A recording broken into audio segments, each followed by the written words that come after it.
Share किया है। Daniel chapter 6।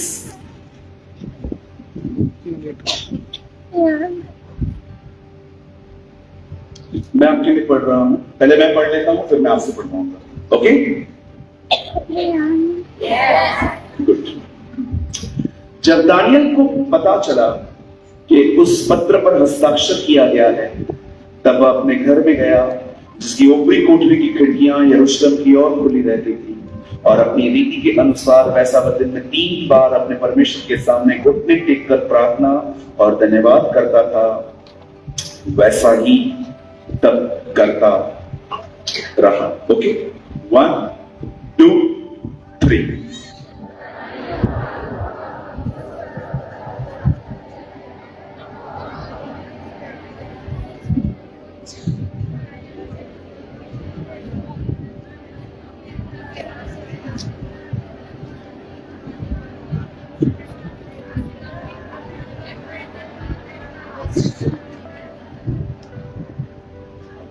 आमीन। ओके, आइए अपनी बाइबल को छोड़ दीजिए, अब आप सामने देखिए इसे।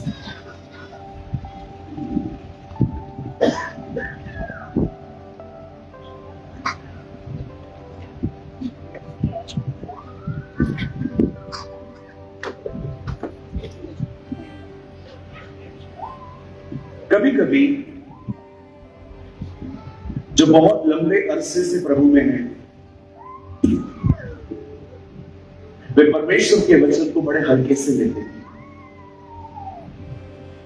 उन्हें लगता है मेरा जन्म मसीह परिवार में हुआ, मैं इतने साल से प्रभु में हूं, और मैंने बहुत देखा है जो पुराने लोग होते हैं ना, वो परमेश्वर के वचन के प्रति सिंसियर नहीं होते। बहुत सारे लोग, मैं सबकी बात नहीं कर रहा हूं।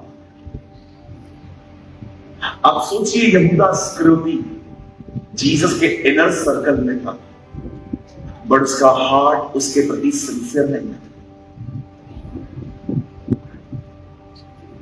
बहुत बार ऐसा होता है, मैंने अपनी आंखों से देखा है, जो बहुत लंबे अरसे से प्रभु में है, कभी कभी वो परमेश्वर के वचन को बड़ी लाइटली, बहुत हल्के से लेते हैं।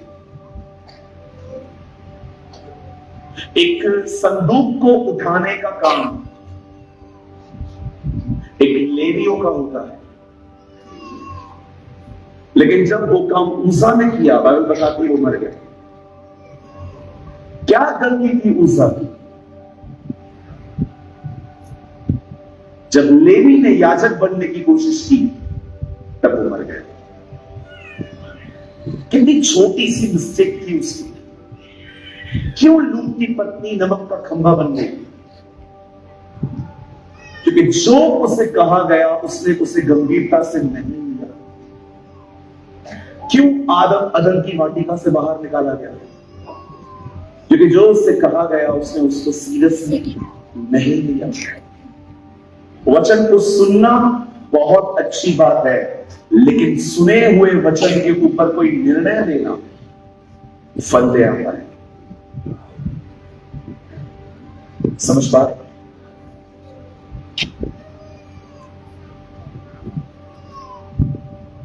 कभी कभी लीडर्स तक, सेवक तक परमेश्वर के वचन को गंभीरता से नहीं लेते,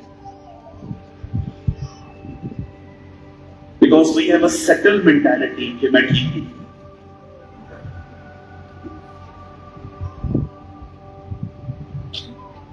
क्यों बाइबल कहती है पिछले पहले और पहले पिछले होंगे? बहुत से लोग जो आपको दिख रहे हैं आज बहुत आगे हैं, क्योंकि वो सेवा कर रहे हैं। वो न्याय के दिन आपको बहुत पीछे दिख सकते हैं। और ऐसे भी लोग हो सकते हैं जो कभी सेवा में इन्वॉल्व नहीं थे, जिनको कोई जानता भी नहीं है। हो सकता है न्याय के दिन वो आपको सबसे आगे दिखे। परमेश्वर के वचन को कभी भी हल्के से न लें।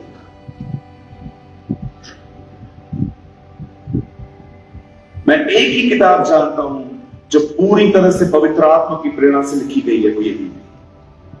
बाकी सब में मिक्सचर है। आज इसी बाइबल में से मैं आपके सामने कुछ शेयर करना चाहता हूं विशेष तुम लोगों के लिए वचन है आज, जो परमेश्वर की उपस्थिति में जीवन जीना चाहते हैं। आज का वचन मैं उन लोगों से बांटना चाहता हूं जो सच में उसकी प्रेजेंस में उसे उपस्थित जान के जिंदगी जीना चाहते हैं। और मैं आपको इतना भी कहना चाहता हूं, आज का वचन आपके ऊपर एक महान जिम्मेदारी ले आएगा। आमेन। ये जरूरी है। चूजी मत बनिए। बोलिए चूजी। चूजी समझते? जो अच्छा लगता है वो ले लो, जो नहीं है वो छोड़ दो। ऐसा नहीं चलता है, ऐसा नहीं चलता है।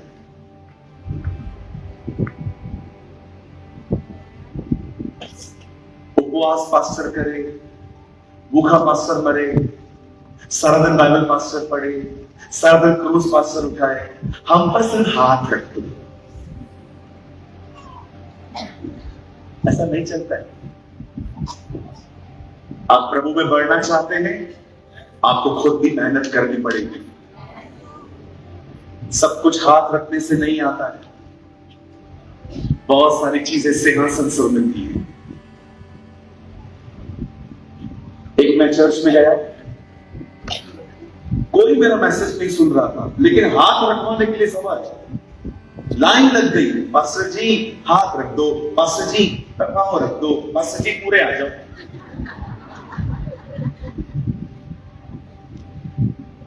हाथ रख दो। मेरे हाथ रखने से क्या होगा? थोड़ा सा इंफॉर्मेशन मिलेगा, खाली थोड़ा सा चाहिए। क्या कहती है बाइबल? यह वह तेल है जो हारून के सर पे उंडेला गया और दाढ़ी से बह निकला। बाइबल कहती है अभिषेक सर से आता है। हमारा सर यीशु मसीह है, अभिषेक वहां से आता है। सर पे उंडेला गया, कहां तक बह निकला?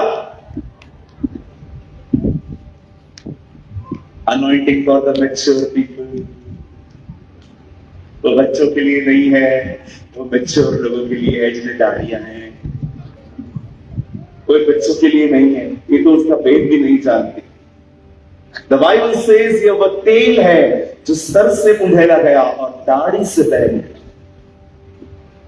अनॉइंटिंग बच्चों के लिए नहीं है, अनॉइंटिंग उन लोगों के लिए है जो मैच्योर हैं, जो जानते हैं व्यवहार कैसे होता है,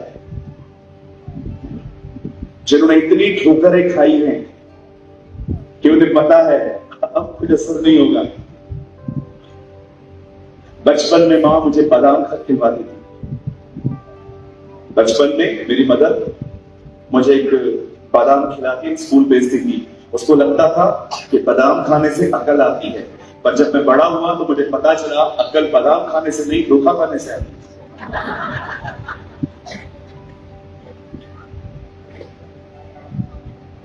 कहिए मेरे पीछे, अकल बादाम खाने से नहीं आती, धोखा खाने।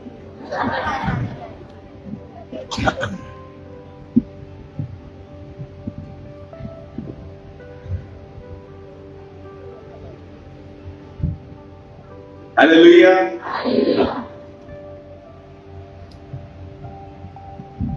मेरे हाथ रखने से क्या होगा? चूजी मत बनिए, ये मेरे लिए, ये मेरे लिए, ये मेरे लिए, ये मेरे लिए।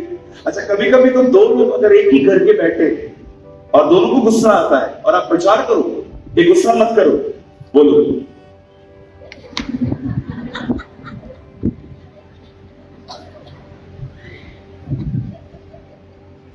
मेरे चर्च में एक सास बहू है, दोनों साथ में आती, एकदम इंडिया पाकिस्तान में दोनों आती है। रोज लड़के आती हैं, आप मतलब आप भी मतलब उनको आते हुए देखो ना, आप समझ जाओगे लड़के आएंगे। जैसे वो आती है वो उस तरफ चली जाती है, वो उस तरफ चली जाती है। एक दिन मैं प्रचार कर रहा था, मेरी प्यारी मम्मियों, वो सास बहू को तंग करना बंद कर। वो बहू वहां से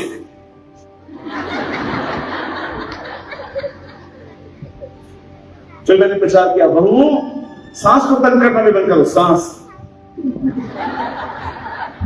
प्रभु ने कहा दोनों बहूंगी। कोई नहीं ले रहा है वचन, सब एक दूसरे के ऊपर डालते हैं। कहिए वचन मेरे लिए है। छाती पे हाथ रख के कहिए, बोलिए मेरे लिए है। कितने लोगों ने यीशु को इस तरह बात करते हुए देखा? मैं सच सच तुम्हारे पड़ोसी से कहता हूं,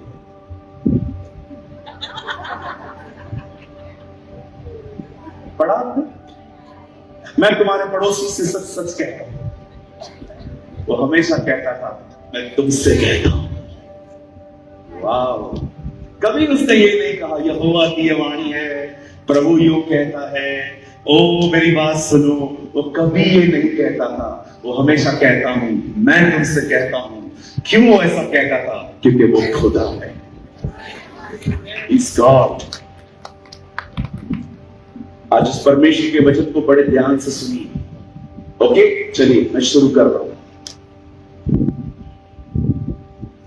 कलाम कहता है कि ये वो दिन थे जब इस्राएल के लोग 3 तरह के बहुत बड़े पापों में थे। एक पाप था व्यभिचार, और दूसरा पाप था घमंड, और एक तीसरा पाप जिसको कोई पाप कहता ही नहीं है आजकल, और वो है इग्नोर करना। खुदा के कलाम को वो नहीं सुनते थे। ये पहला पाप वो करते थे। यिर्मयाह उन्हें हर दिन मंदिर के बाहर खड़े होकर कहता था, बंद करो तुम जो भी कर रहे हो, बंद करो, बंद करो, लौटो लौटो लौटो, वापस आओ वापस आओ वापस आओ। वो कभी भी किसी की नहीं सुनते थे। पहली चीज, वो उन दिनों में व्यभिचार करते थे। क्या होता है व्यभिचार? व्यभिचार का अर्थ है शादी से पहले किसी लड़की के साथ फिजिकल होना, और शादी हो जाने के बाद अपनी वाइफ को छोड़ के किसी और के साथ रहना व्यभिचार। That's called adultery। बाइबल कहते हैं वो उन दिनों में व्यभिचार करते थे। और दूसरा पाप जो आप यिर्मयाह की किताब में पढ़ सकते हो, और वो था वो घमंड करते थे। कहिए घमंड। आप जानते हो घमंड की सबसे बुरी बात क्या है? घमंड की सबसे बुरी बात यह है, वो हमेशा आपको महसूस करवाएगा तेरी गलती नहीं। ये घमंड की सबसे बुरी बात है। घमंडी आदमी कभी करेक्शन नहीं लेता है। घमंड की सबसे बुरी बात यही है, वो आपको कभी महसूस नहीं होने देगा कि आप गलत हैं।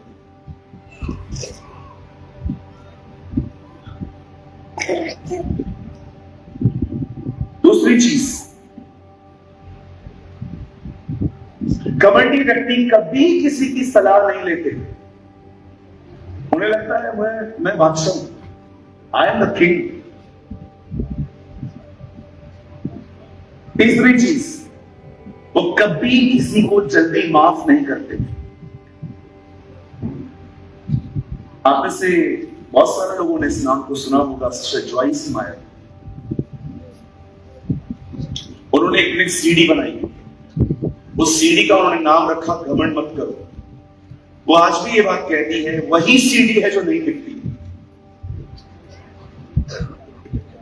जो कोई वहां से जाता है और देखता है सीडी का नाम है घमंड मत करो, कोई लेता ही नहीं। सब बोलते हैं मुझ में तो घमंड है ही नहीं, मैं लूं।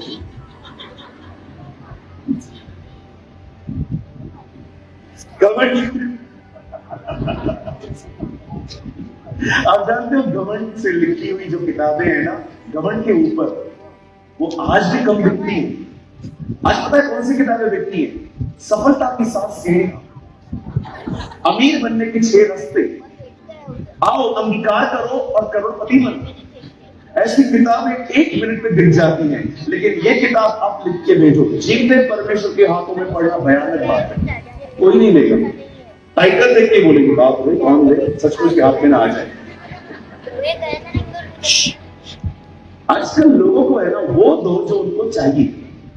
बाइबल कहती है अंत के दिनों में लोग अपना प्रचारक खुद ढूंढेंगे। जानते हैं इस चीज को? मैं आपको हंसाने के लिए नहीं, लेकिन मैं को रियल बात बता रहा हूं। हमारे चर्च में एक बहन आई, वो किसी के साथ अटैचमेंट में थी। उन्होंने आके कहा ब्रदर प्रेमानी मोबाइल में लड़का दिखाया, ये लड़का है, मैं इससे बहुत प्यार करती हूँ, आप मेरे लिए प्रार्थना करो, मेरा शादी इससे। अब मुझे एक बात बताइए, पास्टर ये प्रार्थना कर सकता है? मैंने फोन किया, मैंने कहा हाँ, दे करता हूं। मैंने कहा प्रभु, मैं नहीं कहता कि तू उसे दे, तू अपनी मर्जी पूरी कर। मीटिंग प्रेयर पूरी हुई, उसके बाद वो मुझे बोलती है ये क्या प्रार्थना? मैंने कहा मतलब, मैंने बोला मेरी शादी के लिए प्रार्थना करो, आपने कहा प्रभु, मैंने कहा फिर से करूं? बोला हाँ करो। मैंने फिर से फोन लिया, मैंने कहा प्रभु, मैं कहता हूं अगर तू नहीं चाहता तो बिल्कुल मत दे, तू वही करना तो सही है। उसकी प्रेयर के अंदर ही आंखें खुल गई, मैंने घूर घूर के देख रही थी।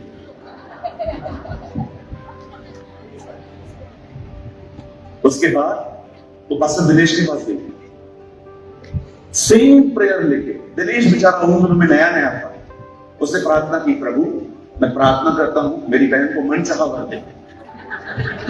उसके बाद दिनेश से ही प्रेयर करवाती है, मुझसे कभी प्रार्थना ही नहीं करवाती, होती खड़ूस है।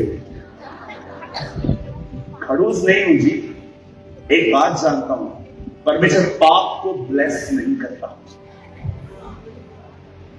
अंत के दिनों में बाइबल बताती है लोग अपना प्रचारक खुद ढूंढेंगे। टीवी ऑन करेंगे, यूट्यूब पे एक आदमी आया, मैं विचार बंद करूं, देखा तो दूसरा वीडियो लगा, दूसरा आया, घमंड मत करो, नहीं चाहिए ये भी। फिर तीसरा आया, ये साल तुम्हारी कार, बंगली, गाड़ी लगा इसको, ये मेरा व्यक्ति है, इसी के पास दशमांश जाएगा, इसी के पास ऑफरिंग जाएगी, सुबह से लेकर रात तक वेट करेंगे। बाइबल बताती है लास्ट के डेज में लोग अपना प्रीचर खुद चूज करेंगे। और मैं प्लीज बुरा मत मानना, बहुत सारे लोग जो मसीह में आने के बाद भी परमेश्वर को नहीं जान पाते, जो इतने कमजोर हैं कि अगर चर्च फंक्शन करे, चर्च पिकनिक पे जाए और अगर आप इनको न बताओ तो इनको ठेस लगती है। पता है आपकी हालत क्यों ऐसी है? क्योंकि जिस प्रचारक को परमेश्वर ने रखा है ना, आप उसको नहीं सुन रहे हो, आप उसको सुन रहे हो जो आपको पसंद है। अगर आप उसको सुनते जिसको खुदा ने ठहराया है, आप उसके प्रचार को सुन सुन के एक आत्मिक दानव बन जाते, आप शाइंट बन जाते। आज भी आप देखिए कलीसिया के अंदर बहुत सारे भाई बहनों को थोड़ी थोड़ी बातों से ठेस लगती है, थोड़ी थोड़ी बातों की। किसी की कुर्सी होती है ना, कभी कभी किसी की कुर्सी फिक्स होती है, आप उनको तो कुर्सी मत दुखाइए। देखो उसके बाद क्या करते हैं, पास्टर हाँ इसको बोलो उठे, पीछे बैठना नहीं, इधर ही बैठेगा, मैं फरीसी हूं, मेरा मुख्य आसन यही है। कभी कभी चर्च पिकनिक करेगी, आप तो खाली बोलना भूल जाओ, वो गए बोलो भाषा ने तू गया गए।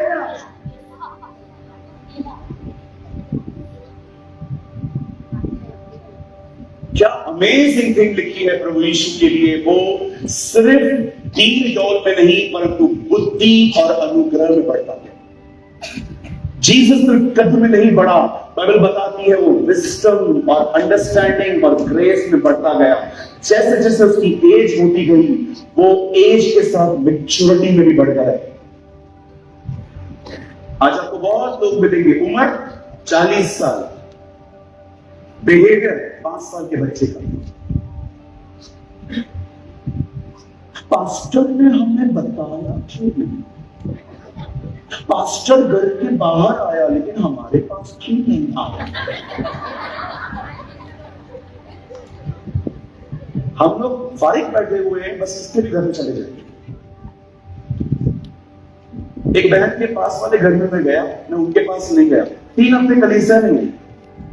मैंने कहा बहन आप आते नहीं, आप उस दिन उनके घर में गए, मेरे घर पे नहीं आए। मैंने कहा तुमने बुलाया? मैं फ्री बैठा हूं, बस साहब तुम लोग के घर पे आके बैठ जाओ, दाल चावल बना के दूं। on, my brothers and sisters, be mature. कई अपने बाजू वाले को अब थोड़े बड़े बनो, बोलो बाजू वाले को थोड़े बड़े बनो अभी।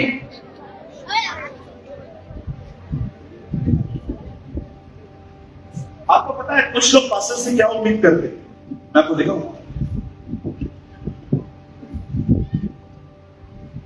अनुका सोया सोना। कुछ लोग पता है पास्टर से क्या उम्मीद करते हैं? बड़ा हुआ है, अच्छा कुछ लोग पास्टर से ये उम्मीद करते हैं, अच्छा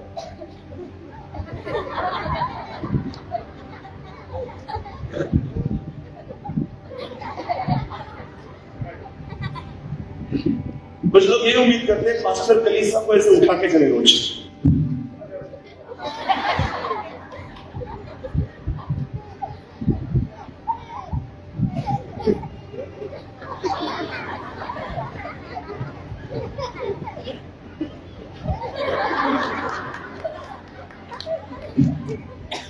बोलो बाजू वाले को बड़े बनो।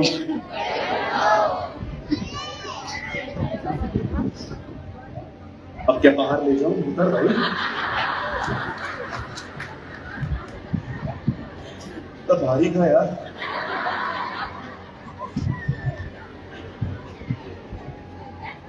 जब मैं छोटा था ना, हमेशा दरवाजा खोल के डैडी के हाथ में चेक करता था थैली है, क्योंकि मुझे पता है पापा कुल्फी लेके आएंगे, फालूदा लेके आएंगे, कुछ लेके आएंगे। लेकिन जब मैं बड़ा हो गया ना, तब मैंने अपने बाप के हाथ में थैली देखना छोड़ दिया। जब वो घर पे आते थे तो मैं उनको पहला सवाल पूछता था, पेमेंट आया? अब गए थे उससे लेने के लिए। अब मैंने वो सब छोड़ दिया, अपने डैडी के साथ बिजनेस में इन्वॉल्व हो गया। एक समय आता है जब आप खुदा से मांगते हो, अब उसमें से बाहर निकलो, अब बाप के व्यापार में आ जाओ। अब परमेश्वर से पूछो, प्रभु तू बता तू क्या चाहता है, मैं वो करूंगा।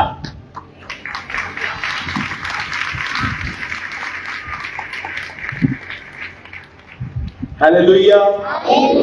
कहिए कलीसिया को मैच्योर नहीं, बहुत मैच्योर बनना है।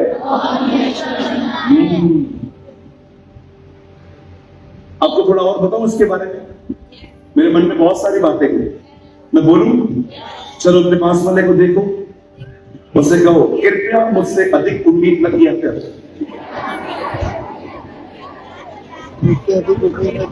मुझसे कहिए उम्मीद नहीं करेगा तो बहुत खुश रहेगा। ये मैच्योरिटी की पहली लेवल है। अब आइए दूसरी लेवल, कहिए अपने बाजू वाले को, जब तक सलाह न मांगू कृपया न दे।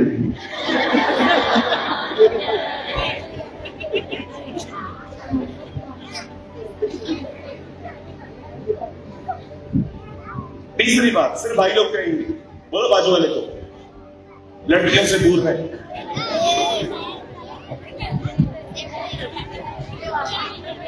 बोलो आगे तेरा भला होगा।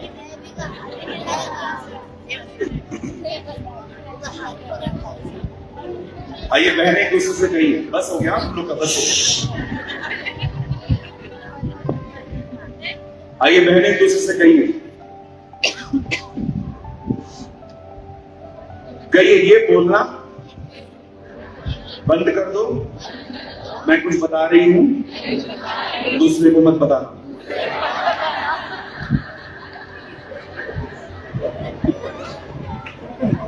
अब बोलो उसको, जो बात तेरे पेट में नहीं टिकी उस पर टिकेगी।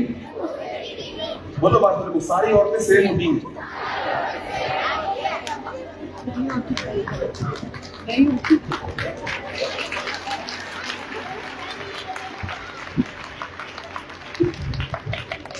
नागपुर की बहनें मुझसे बहुत प्यार करती है, उनका मन करे तो मुझे उठ के अभी हमला कर दें।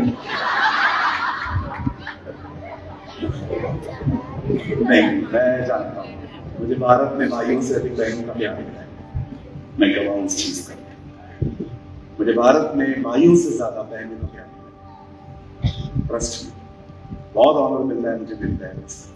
मैं आशीषित हूं, परमेश्वर ने मुझे ऐसी बहनें दी हैं जो मेरे लिए उपवास करती हैं, मेरे लिए प्रार्थना करती हैं। और कुछ बहनें तो ऐसी हैं, मैं आपको सच कहता हूं, उन्होंने मुझे फ्री में भी फेमस किया।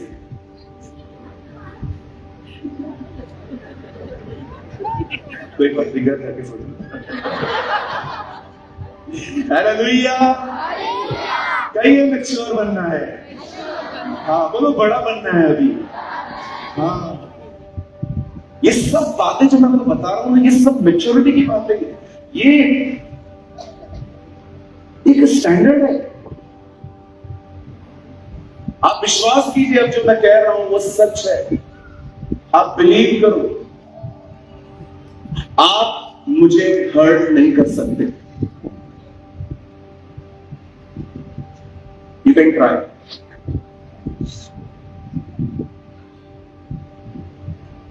बताओ क्यों? क्योंकि मैं आप में से किसी के करीब नहीं।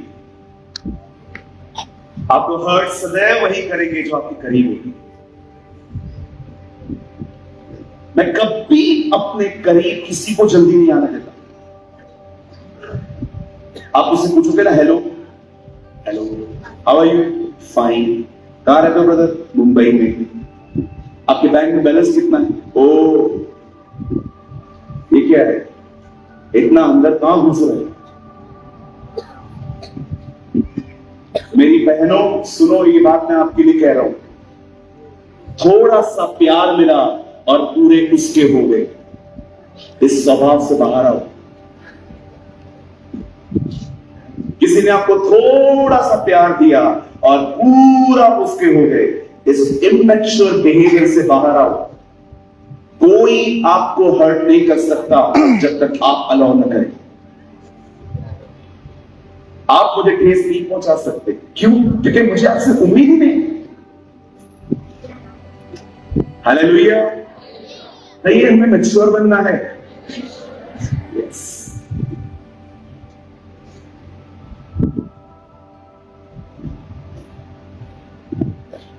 बाइबल कहती है उन दिनों में 3 तरह के लोग रहते थे। घमंडी, इग्नोर करने वाले और व्यभिचार करने वाले। यिर्मयाह इन तीनों को बहुत समझाता था। आपको मैं होमवर्क देता हूं, ये पूरा महीना यिर्मयाह पढ़ो। अगर आप पुराने हो तो, अगर नए हो तो पहले नया नियम पढ़ो 4-5 बार। और आखिर उन लोगों ने उसकी नहीं सुनी और परमेश्वर ने, बाइबल बताती है, पूर्व में परमेश्वर ने उन दिनों में एक सरकार खड़ी की। उस सरकार का नाम था नबूकदनेस्सर। खुदा ने एक गवर्नमेंट रेस की और वो लोग आए और सारे यहूदियों को बांध के बेबीलोन ले गए। बेबीलोन समझते?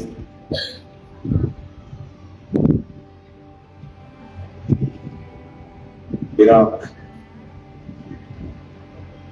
और कलाम कहता है अब वो वहां पर बंदी नहीं। इस बंदी में 4 लोग रहते थे।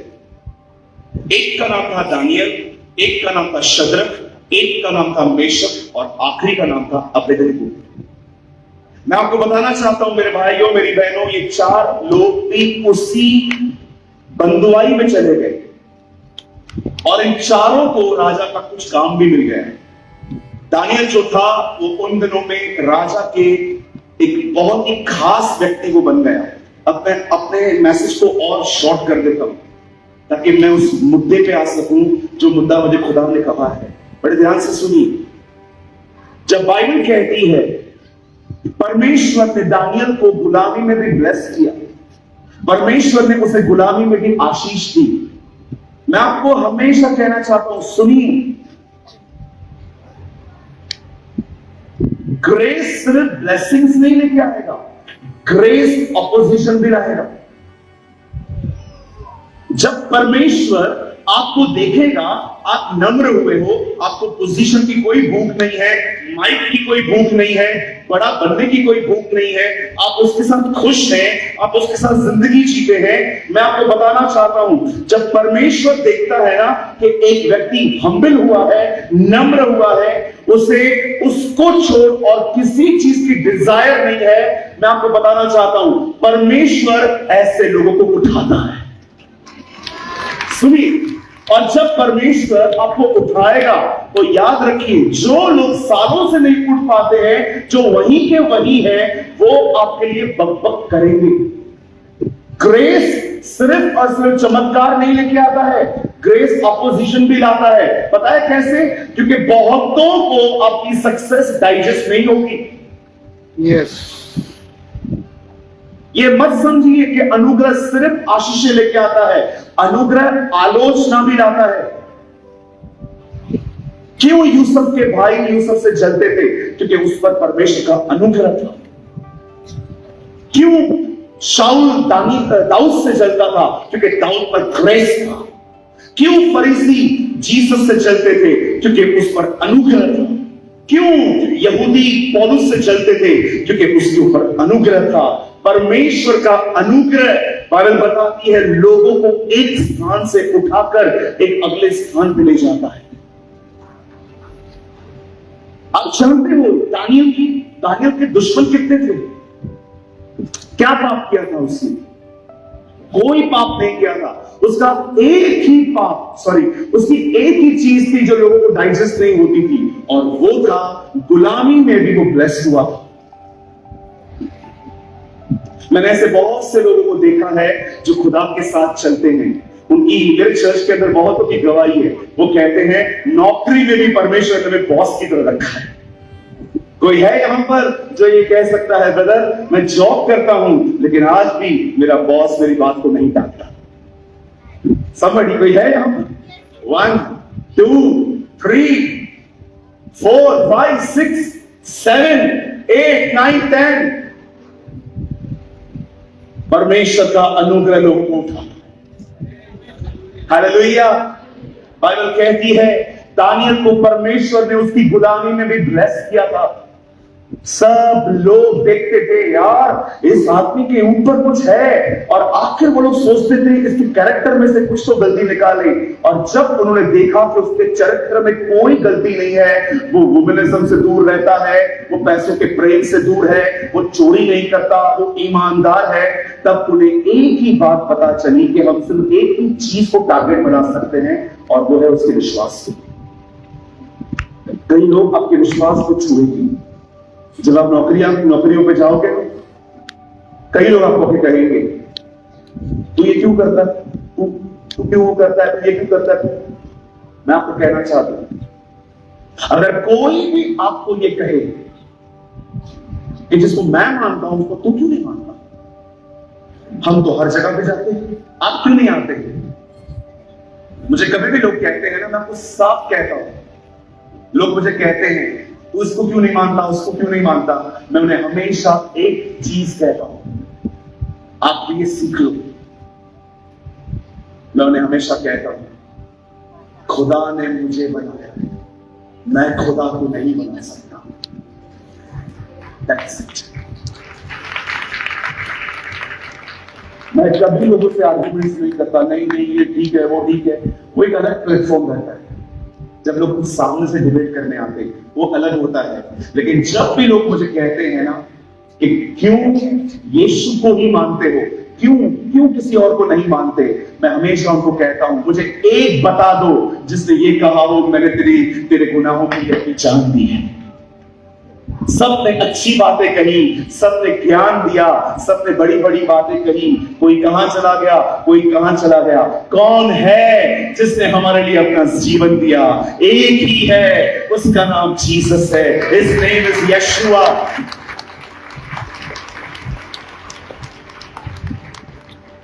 सबने बातें की, बड़ी बड़ी बातें। कौन है जिसने हमारे लिए अपनी जिंदगी दी? कोई है ही नहीं। है तो बोलो, मैं फॉलो करूंगा। मैं उनको बोलता हूं,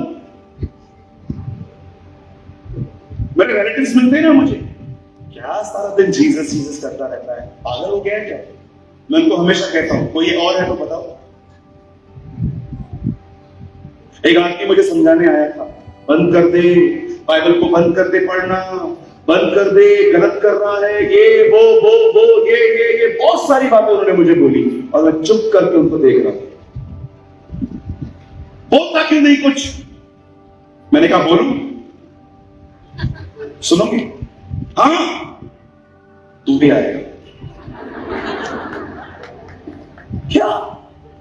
मैंने कहा कहां जाएगा? उससे छोड़ कोई खुदा ही नहीं है, कहां जाएगा?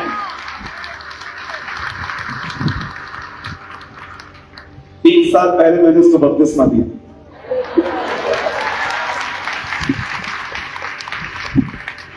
आज वो मेरे चर्च में आता है, मुझे दूर दूर के देखता है, ऐसा करता है।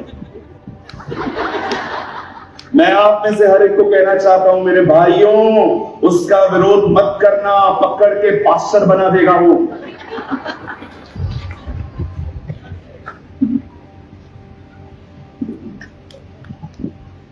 इस बाइबल की 13 पत्रियां उसने लिखी जो यीशु का विरोध करता था।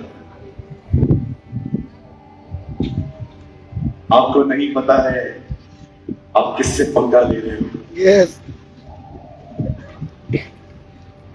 यू डोंट नो वो कौन है। आप युक्तियां करते हो हमारे खिलाफ, हम इनको ये करेंगे, हम उनको वो करेंगे। बाइबल कहती है भजन संहिता 2 में, वह जो स्वर्ग में विराजमान है तुम्हारी इन बातों को देख के वो हंसता है। बताया अच्छा क्या कर रहे हो? तेरे लोगों को मारने जा रहे हो क्या? जब लोगों को मारेगा 20 आएगा। हे शाऊल तू मुझे क्यों सता रहा है? प्रभु इसने आपको कब सताया? आप तो स्वर्ग में हैं। सूरज, मैं सर हूं, कलीसिया मेरी देह है। अगर मेरी देह को टच किया ना, मेरे को उधर तक पता चलता है। Don't touch my people. Hallelujah. हमारी रक्षा परमेश्वर करता है। Amen. God is our protector. कभी भी कोई आपसे विवाद करता है ना, फाइट मत करो, लड़ो मत, आर्गुमेंट्स मत करो। सिर्फ बोले एक बात कहो, हम बाप को बना सकते हैं कि बाप हमें बनाएगा। एक आदमी आया, किसी और को क्यों नहीं मानता तू? मैंने कहा सर, जिसे आप बाहर ढूंढते हो, बाइबल पढ़ के मुझे पता चला वो मेरे अंदर है। खत्म, आर्गुमेंट खत्म। आप जिसे बाहर ढूंढते हो ना, वो मेरे अंदर है। कौन है वो? जीसस। ओ, वो तो अंग्रेजों का भगवान है। अंग्रेजों ने उसकी ठेकेदारी लेके रखी। इन दिनों में अंग्रेज हमें बुला रहे हैं, आओ प्रचार करो। आप जानते हो अंग्रेज गोरे होते हैं और हम भारत के साउथ। जीसस ब्राउन, न वो गोरों में पैदा हुआ, न वो कालों में पैदा हुआ, वो बीच में पैदा हुआ। जाओ लड़ो। यहूदी ब्राउन होते। कभी टाइम मिलता है तो गूगल सर्च करके देखो, पता चलेगा। कई अपने पास वाले लोग, यीशु भारत का खुदा है। yes, आपको पता है आप कितने ब्लेस्ड हो, आपकी कंट्री का नाम बाइबल में है। मैं किसी को नीचे नहीं कर रहा हूं। ऑस्ट्रेलिया का नाम नहीं है, अमेरिका का नाम नहीं है, कनाडा का नाम नहीं है, श्रीलंका का नाम नहीं है।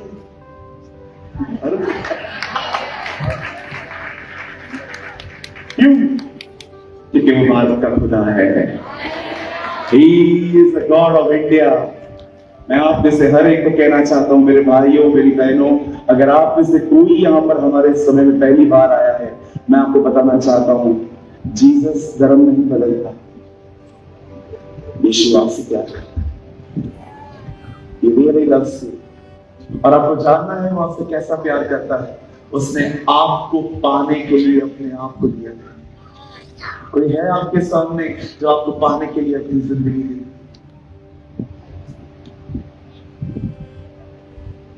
जय मसीह की। हालेलुया। बाइबल कहती है दानियल के विश्वास को छोड़ उन लोगों ने उस पर कोई चीज नहीं पाई। अब देखो कैसे ट्रिक चलते हैं वो लोग। राजा के सामने जाके बोलते हैं, राजा तो चिरंजीव रहे। मस्का देखो मस्का, तो चिरंजीव रहे। राजा 30 दिन हम हर दिन पहले आपके सामने आएंगे, सजदा करेंगे, उसके बाद अपने काम पे लौटेंगे, आप क्या बोलते हैं? राजा ने कहा बहुत अच्छी बात है, ये तो मेरी इज्जत है।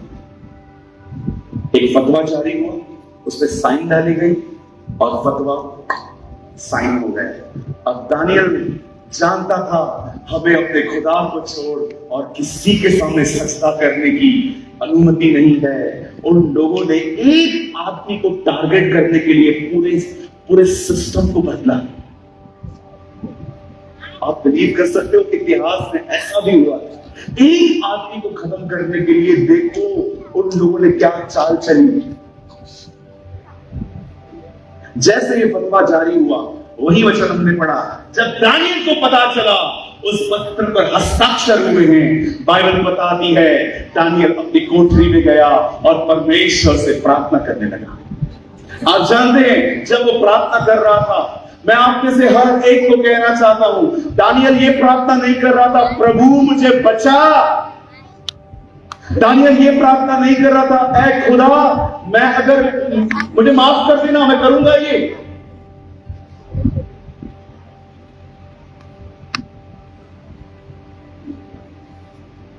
बाइबल कहती है वो नॉर्मली अपनी रीति के अनुसार प्रार्थना करने गया। उसकी रीति थी, वो परेशान नहीं था, वो पैनिक नहीं था, वो जानता था उसकी मौत उसे मिलने वाली है बहुत समय। आखिर वो जब वो घुटने टेक कर प्रभु के सामने था, वो लोग आए और उन्होंने उसको पकड़ लिया और सीधा राजा के सामने ऐसे खड़ा कर दिया था। राजा ये देख तेरे कानून के खिलाफ जा रहा था, बोल क्या करे। राजा बहुत दुखी हुआ, राजा उससे प्यार करता था, राजा चाहता था वो उससे कुछ न हो। और राजा ने अंत में कहा ओके मैं अपने कानून से पीछे नहीं हट सकता, डालो उसको शेरों की मांग में। अब दानियल शेरों की मांग में जा रहा है, अब वो उसके अंदर है। अगले दिन राजा उसकी हड्डियों को देखने के लिए, उसके खून को देखने के लिए जब उस पत्थर को हटाकर अंदर देखता है और वो चिल्लाता है दानियल दानियल, जिस परमेश्वर की तू उपासना करता था क्या वो तुझे बचा पाया? उसने ऐसा कहा। शांति थी, कोई आवाज नहीं, और अचानक एक आवाज आई, राजा मैं यहां हूं। हेलो, मेरे परमेश्वर ने तेरे शेरों का मुंह बंद करके रखा है, वो मुझे कुछ नहीं कर। जानते हैं दानियल क्यों बचा? मैं ये पर्सनली बिलीव करता हूं क्योंकि दानियल खड्डे के अंदर भी 3 बार लगातार प्रार्थना करता था। आप जानते हैं, अपने आप को समझाना चाहता हूं, यहां देखिए, लिसन डियर क्रिश्चियंस, जानते हो दानियल क्यों बचा? जब दानियल को पता चला कि अब ये लोग मुझे पकड़ने के लिए आएंगे, क्योंकि वो वही कर रहा था जो करता आया था। पता है दानियल ने ये प्रार्थना नहीं की मुझे बचा। दानियल जिस प्रभु की उपस्थिति में जीता था ना, वो उसी उपस्थिति में बने रहने के लिए लगातार प्रार्थना करता था। मैं इसको फिर से कहता हूं, अगर आप अपने माइंड में ये कैच नहीं कर पाए तो मैं ये बात आपके जहन में डालना चाहता हूं। दानियल मौत से बचने के लिए प्रार्थना नहीं कर रहा था। दानियल जिस उपस्थिति में जीता था उसी उपस्थिति में जीने के लिए दुआ कर रहा था।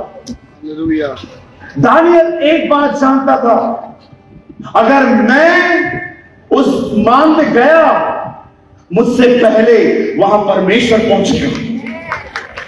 आप जानते हैं दानियल एक बात जानता था, मुझे डरने की कोई जरूरत नहीं है, मुझे सिर्फ परमेश्वर की उपस्थिति में जीने की जरूरत है। मैं जहां जहां जाऊंगा वो मुझे बचाएगा। आज मैं आपसे पूछना चाहता हूं, आप में से कितने लोग ये बात जानते हैं यीशु मसीह क्रूस पर क्यों मरा?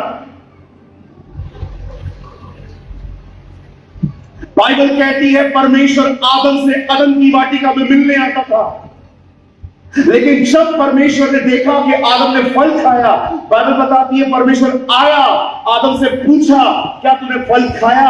आदम ने कहा मुझे उस औरत ने खिलाया। जब परमेश्वर ने देखा कि इंसान ईमानदार नहीं है, तब उसने उसे वहां से निकाल दिया और परमेश्वर ने दूसरी योजना बनाई। उसने इस्राएल के साथ एक नई वाचा बांधी। पर जानते हो इस्राएलियों के साथ वो कैसे मिलता था? एक तंबू के अंदर। सोचो वो क्या दिन थे जब परमेश्वर आदम से गार्डन में मिलता था, लेकिन अब परमेश्वर इस्राएलियों से खुलेआम नहीं मिलता था। उसने एक मंदिर के बीच में कर्टन लगाया था, उस कर्टन के पीछे वो होता था और इस तरफ प्रजा होती थी। जानते हो ये कर्टन क्यों था? ये कर्टन था कि मनुष्य पापी है और परमेश्वर पवित्र है, हम उसकी उपस्थिति में नहीं जा सकते। लेकिन जब यीशु ने अपनी जिंदगी दी, जैसे उसने कहा पूरा हुआ और से प्राण त्याग दिए, बाइबल बताती है वो मंदिर का पर्दा ऊपर से लेकर नीचे तक फट गया। क्यों? ताकि अब मनुष्य वापस अंदर आए और परमेश्वर की उपस्थिति में जिए। क्यों परमेश्वर चाहता है कि हम उसकी उपस्थिति में जिए? मैं आपको बताना चाहता हूं मेरे भाइयों मेरी बहनों, इस बात को बहुत ध्यान से सुनना। जब परमेश्वर को पेड़ बनाना था, तब परमेश्वर ने जमीन से बात की थी, हे जमीन कुछ में से फल उगे। जब परमेश्वर को मछलियां बनानी थी, तब परमेश्वर ने पानी से बात की थी, हे पानी कुछ में से जीव जंतु उठे। पर आप में से कितने लोग ये बात जानते हैं, जब परमेश्वर ने मनुष्य को बनाया तो परमेश्वर ने खुद से बात की, आओ हम मनुष्य बने, आओ हम मनुष्य बनाए, आओ let us create a man. आप जानते हो मछली को पानी में से निकालो वो मर जाती है, पेड़ को जमीन से उखाड़ो वो सूख जाता है। आप उसमें से निकले हो, आपका वहां जाना जरूरी है। इंसान परमेश्वर की उपस्थिति में ही जीने के लिए बनाया गया है। हालेलुया। आपको समय मिलेगा आज रात को घर जाके पढ़ना। जब उसे मछलियां बनानी थी वो पानी से बात कर रहा है, जब उसको पेड़ बनाना था तो वो जमीन से बात कर रहा है, लेकिन जब उसे इंसान बनाना था उसे खुद से बात की, क्योंकि हम उसमें से निकले। आपको पता है, अगर मैं आपको कहूंगा मरने का अर्थ क्या होता है, तो आप कहोगे एक आदमी की जिंदगी निकल गई, वो मर गया। पर आप जानते हो परमेश्वर किस चीज को मौत कहता है? हे आदम, जिस दिन तू ये फल खाएगा उसी दिन तू मरेगा। आदम 930 साल के बाद मरा है, और कौन सी वो चीज थी जिसे परमेश्वर ने कहा तू मर जाएगा? जानते हो परमेश्वर की डिक्शनरी में मौत क्या है?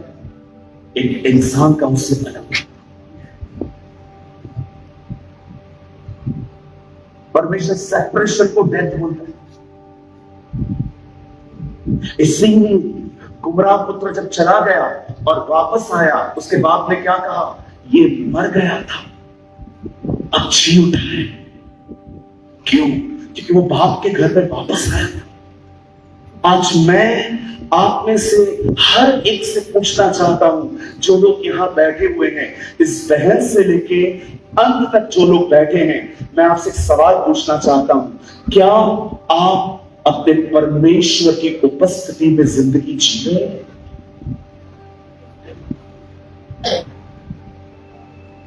बोलिए।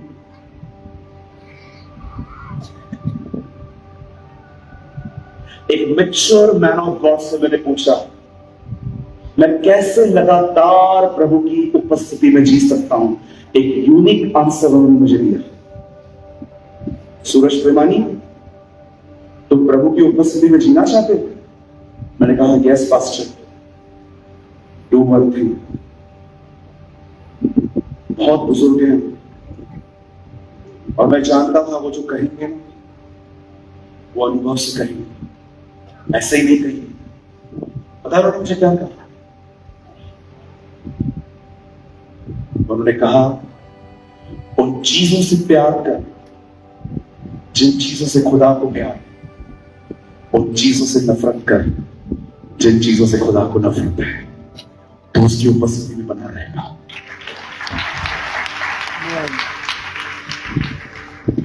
मुझे एक चेयर चाहिए।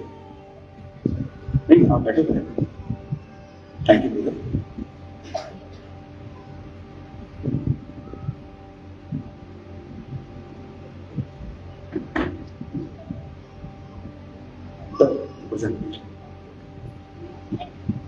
वो भी असल रुख अब पर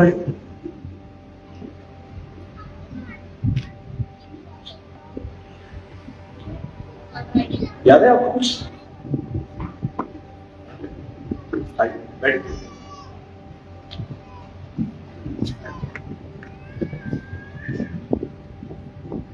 2 मिनट के लिए मैं पास्टर जी को, अनूप को यीशु बना और मैं सूरज, मैं उनकी प्रेजेंस में हूं। अब मैं घर में बैठा हूं यीशु के साथ। मैं आपको बताना चाहता हूं उसकी उपस्थिति में जीना होता क्या है, लेकिन मुझे लगता है हम मूर्ख बनाए गए हैं इस चीज की। अब हम दोनों बैठे हुए, अब आपको शायद कुछ समझ में आया होगा। अब सुनिए, सामने टीवी लगी हुई है, मैं चैनल चेंज कर रहा हूं और मेरे सामने आ रहा है आज का सबसे घटिया शो, बिग बॉस। क्या है? Big boss. अब मैं देख रहा हूं कितने लोग बिलीव करते हैं जीसस भी मेरे साथ बैठे रहेंगे। क्या करेगा जीसस?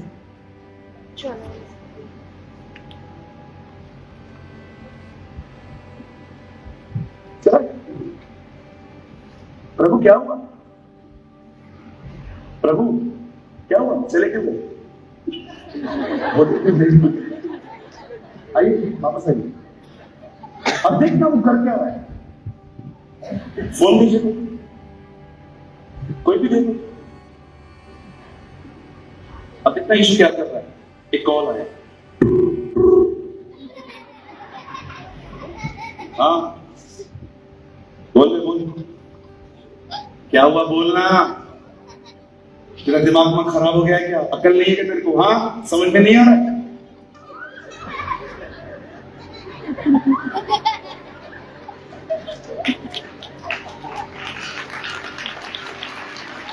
वाह, पास्टर जी बस डालनी।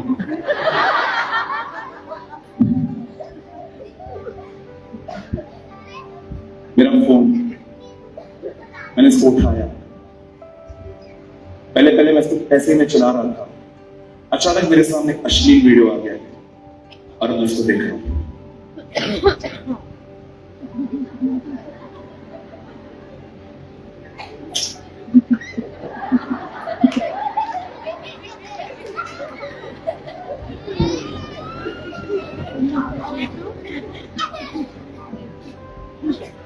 ऐसी जिंदगी जियो वो हमेशा याद है।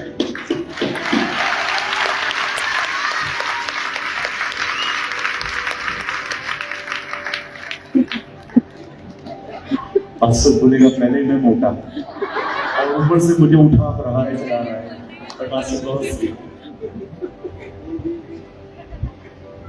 पर मैं आपको बताऊं भैया, उठो उनको दो, वहां से मेरी बाइबल दो। अब देखना मैं बाइबल पढ़ूंगा, इनका हाथ देखो मेरे कहां पे आता है। Yes yes, praise God, wow, hallelujah. उपवास करना है, वो करो जो इससे पसंद है, वो हमेशा तुम्हारे साथ बना रहेगा। हालेलुया।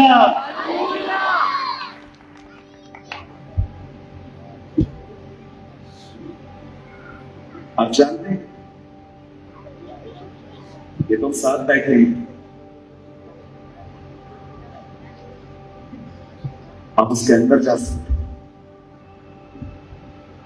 यदि तुम मुझ में बने रहो और मैं तुम नहीं, तो तुम जो चाहो मांगो तुम्हारे लिए हो जाएगा।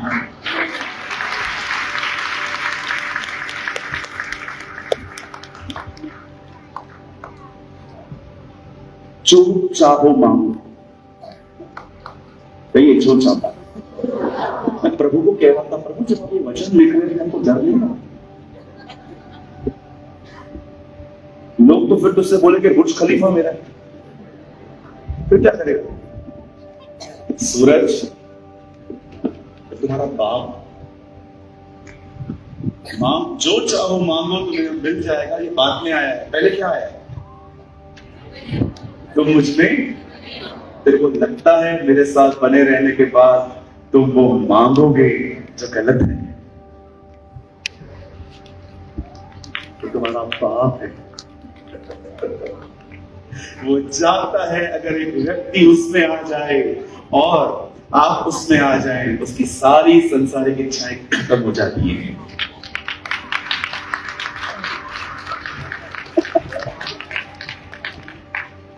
महत्वपूर्ण ये नहीं है कि वो क्या कर रहा है, महत्वपूर्ण ये है कि आप क्या कर रहे हो। क्या आप वो कर रहे हो? मैं बहनों से पूछना चाहता हूं, यहां देखिए बहन चुगली मारना बंद की नहीं की, कभी करेगी? मैं बहनों से पूछना चाहता हूं, कितनी बहनें हैं जिन्होंने एक घर की बातें दूसरे घर में बताना बंद कर दी? पहले एक घर में जाओ, उनकी कमियों को देखो, फिर दूसरे घर में जाओ, फिर वहां पर बताओ। सुन करता है तो ये सब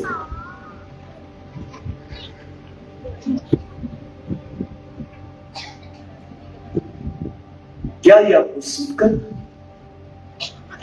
किसी का घर खराब करना? मैं आप भाइयों से पूछना चाहता हूं, कितने भाई हैं यहां पर जो बहनों के प्रति माइंड में थॉट लाइक रिव्यूअर बने रहते? क्या किसी बहन को देखते हो पर आप उसके लिए कुछ गंदा नहीं सोचते? वो करो जो उसे अच्छा लगे। दानियल वही करता था जो खुदा को पसंद था। जानते, जब राजा ने उसे शेरों की मान से बाहर निकाला, तब राजा ने क्या कहा? जहां जहां मेरा राज्य है वहां वहां पर लेटर लिख के भेज दो। अब जो दानियल के परमेश्वर को नहीं मानेगा वो मरेगा।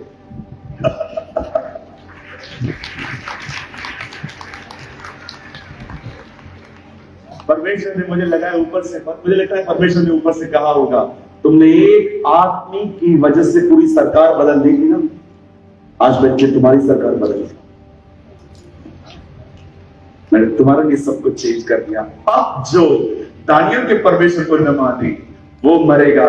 और हर जगह पे जाके प्रचार करो, दानियल का परमेश्वर ही बचाने वाला और छुड़ाने वाला है। हालेलुया!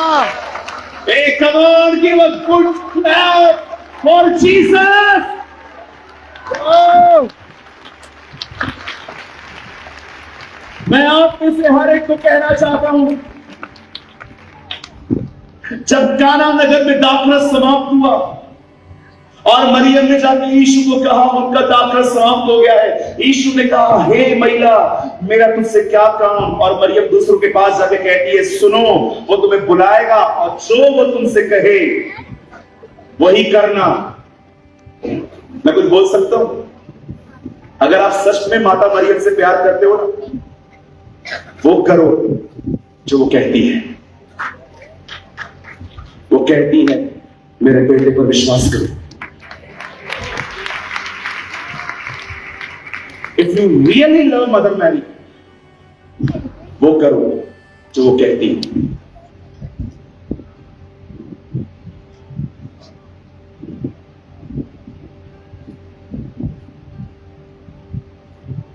सेवकों को कहती है, जाओ जो वो कहे वो करना।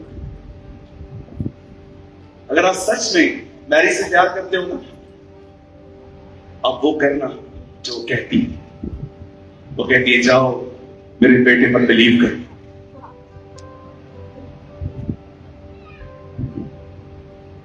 जब यीशु पानी को दाखरस बना देता है, आपको पता है, बस ये मेरी लास्ट लाइन है, मैं बंद कर दूं।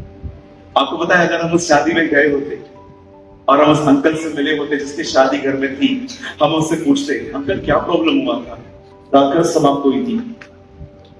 और आपको पता है, अगर आप उससे पूछते फिर सब कुछ ठीक कैसे हो गया, वो आपको एक ही उत्तर देता, सब इसलिए ठीक हुआ कि उसकी उपस्थिति बनी।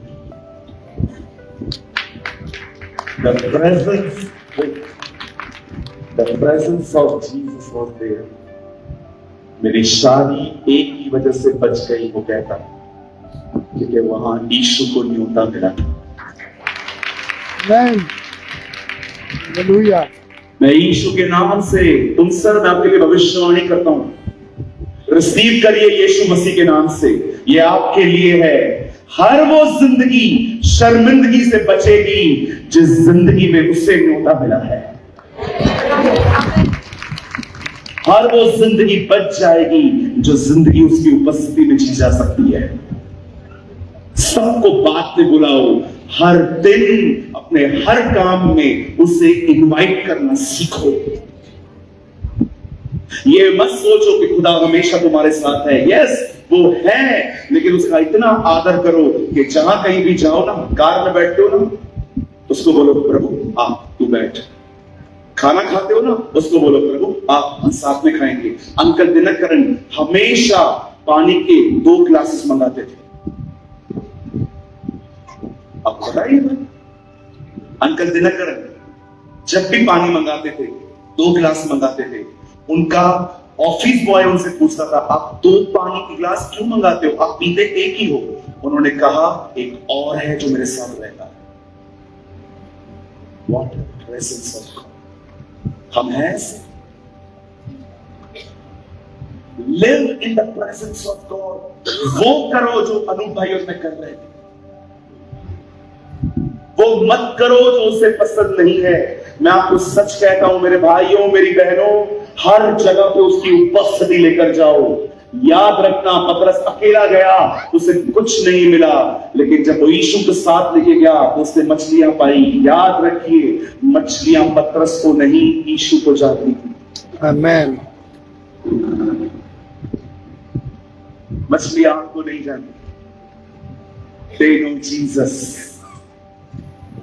जहां वो रहता है ना, आपने देखा जब वो पैदा हुआ कैसे ज्योतिषी लोग हाथ में सोना चांदी लोबान मुख्य मुख्य चीजें लेकर उसके सामने रख के गए। मैं आपको कहना चाहता हूं जहां वो है वहां चीजें चल चल के खुद आती हैं।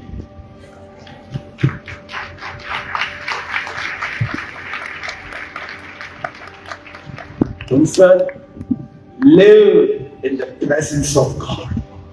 प्रभु की उपस्थिति में उसका आदर करो। वो मत करो जो उसे पसंद नहीं है, उसके वचन का आदर करो। Honour the word of God. और मैं बंद करने से पहले लास्ट लाइन कह रहा हूं, इसकी गुलामी करना बंद करो।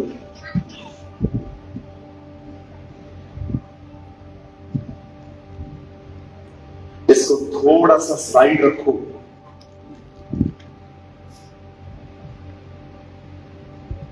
हट तो भाई, कुछ लोग को दिखता ही नहीं। इससे थोड़ा दूर रहो। इसको तब टच करो जब जरूरी काम है।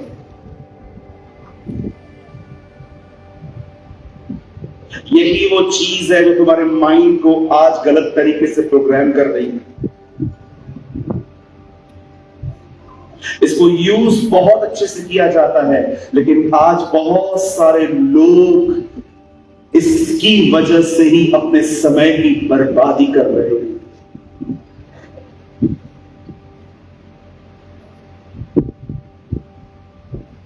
समझने वाले को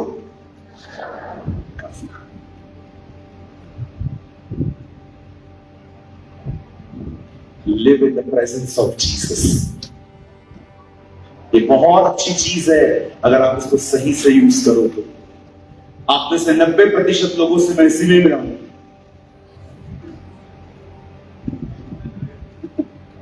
मैंने इसका सही इस्तेमाल किया। आज कोई है जो जिज्ञासा में जी रहा है सूरज भाई, मैं दानियल की तरह परमेश्वर की उपस्थिति में जीवन जीना चाहता हूँ। हमारे हर एक वीडियोस का यह पर्पस होता है कि आप हर एक वीडियो से कुछ ना कुछ सीखें। और आपने इस चैनल पे आपने सूरज पिरवानी सर की वीडियोस को देखा, जिनका एक ऑफिशियल चैनल है जीसस इज लाइफ, आपने कभी न कभी जरूर देखा होगा। उनके चैनल पर जो परमेश्वर के प्रति जो परमेश्वर के वचन होते हैं वे बताए जाते हैं, बहुत ही गहराई के साथ बताए जाते हैं। और उनका हर वचन 1 से 1.5 घंटे का होता है। तो मैं भी उनकी वीडियोस को वॉच करता हूँ, देखता हूँ और उनकी वीडियोस से मैं सीखता हूँ। और जब मैं उनकी वीडियोस को देखता हूँ तो मुझे बहुत इंपॉर्टेंट मैसेजेस भी देखने को मिलते हैं, जो कि उन प्रीचेस के बीच में या फिर कहीं बीच में देखने को मिल जाते हैं। तो मैंने सोचा कि उनके वीडियोस से जो इंपॉर्टेंट मैसेजेस हैं मैं आपके साथ शेयर करूं, जो कि 20 मिनट 30 मिनट के होंगे। मैं उनकी 1.5 घंटे 1 घंटे की वीडियोस में से 20 से 30 मिनट की जो इंपॉर्टेंट मैसेज वाली सीरीज है मैं आपके साथ शेयर करता हूं। तो आई होप आपको ये सीरीज अच्छे लगते होंगे, आप इनसे कुछ ना कुछ सीखते होंगे। मैं नहीं कहता कि सूरज पिरवानी सर के 1.5 घंटे की वीडियोस में केवल 20 से 30 मिनट ही इंपॉर्टेंट मैसेज होता है। मैं केवल इतना कहना चाहता हूं कि उनका हर एक वर्ड जो परमेश्वर की ओर से होता है बहुत ही इंपॉर्टेंट है और हमारे जीवन में रोल प्ले करता है। लेकिन हम उन बहुत ही सारे के सारे पॉइंट्स इंपॉर्टेंट है, बट उनसे भी ज्यादा इंपॉर्टेंट जो पॉइंट होता है मैं आपके साथ शेयर करता हूं और आप इस चैनल पे उन वीडियोस को देखते हो। आप चाहो तो मेरे चैनल पे जाकर काफी सारे वीडियोस देख सकते हो, जो कि सूरज पिरवानी सर के मैसेजेस हैं, जो परमपिता परमेश्वर के वचन हैं, आपको वहां पर देखने को मिल जाएंगे और बहुत ही गहराई के साथ सूरज पिरवानी सर ने आपके साथ शेयर किया है। मेरी आशा है कि आप ये वीडियोस देखकर ब्लेस होते होंगे, क्योंकि इन वीडियोस पर इस चैनल पर काफी कुछ कमेंट्स आते हैं, जिसमें कुछ लोग कहते हैं, ज्यादा नहीं कहते, बस 1-2 लोग का मैसेज मुझे ऐसा देखने को मिला, वो ऐसा कमेंट करते हैं कि दूसरे के मैसेजेस को कॉपी क्यों करते हो और अपने चैनल पे अपलोड करके उसे अपना बनाते हो, अपना कहते हो। तो मेरा उनको केवल यही रिप्लाई है, क्योंकि परमपिता परमेश्वर का वचन सभी के लिए है और हमारा काम है परमपिता परमेश्वर के वचनों का प्रसार करना और लोगों तक पहुंचाना, चाहे वो किसी के भी द्वारा कहे गए हो, चाहे वो किसी के द्वारा प्रचार किए गए हो। लेकिन हमें केवल इतना करना है कि हमें उन वचनों को, परमपिता परमेश्वर के जो वचन है, उन्हें लोगों तक पहुंचाना।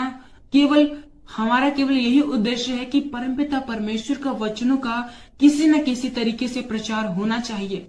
वो चाहे हम खुद प्रचार करें या फिर कोई भी प्रचार करे, अगर हम उन प्रचार को लोगों तक पहुंचा रहे हैं तो इसमें कोई भी गलत बात नहीं है, इसमें कोई भी बुरी बात नहीं है।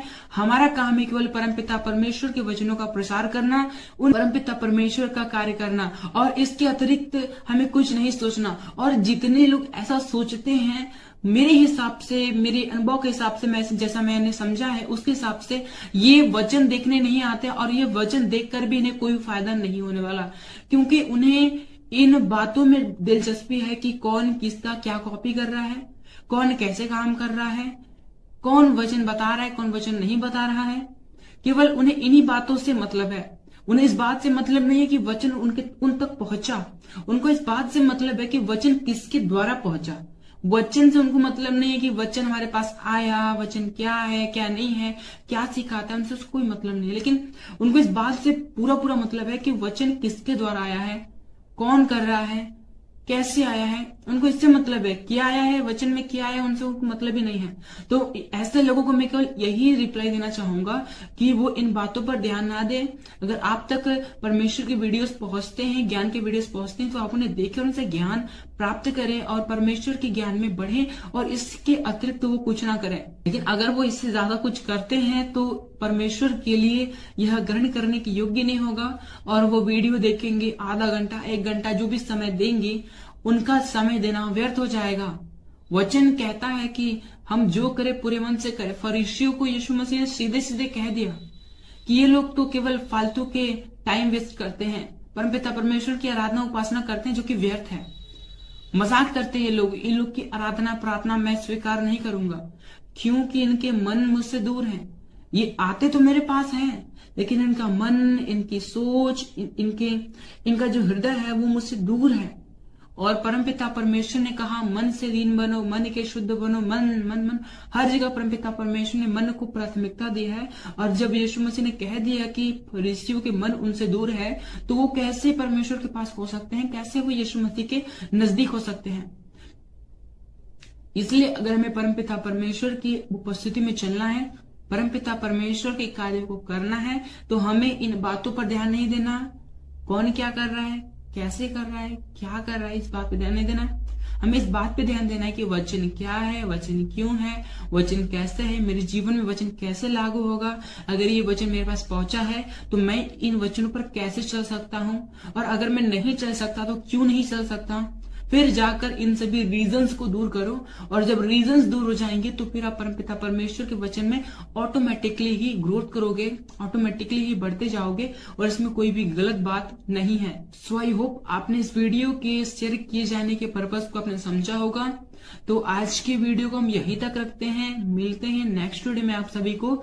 जय मसीह की, प्रेज़ द लॉर्ड।